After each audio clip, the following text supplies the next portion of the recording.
दरम्यान 7 मे रोजी सुरक्षा यंत्रणांना मॉक ड्रिल घेण्याचे आदेश देण्यात आलेले आहेत।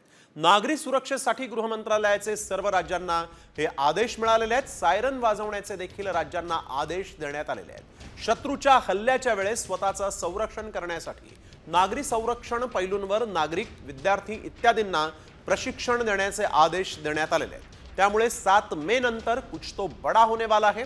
भारताने युद्धाची तयारी सुरू केलेली आहे। दरम्यान 1971 ला भारत पाकिस्तान युद्धाच्या आधी मॉक ड्रिल करण्यात आलं होतं।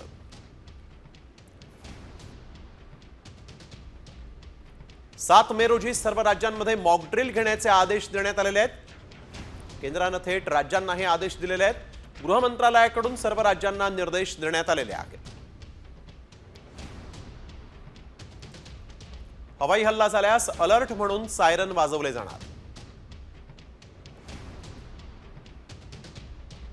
शत्रूंना हल्ला केल्यास स्वतःला वाचवण्यासाठी नागरिक, विद्यार्थ्यांना विशेष प्रशिक्षण दिलं जाणार।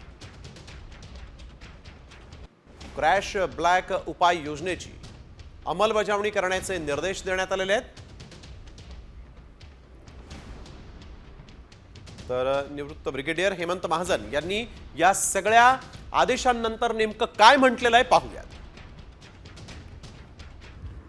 गृह मंत्रालयाने मॉक ड्रिलचे आदेश दिलेले आहेत, ज्याचा उद्देश आहे की ब्लॅकआउट करणं।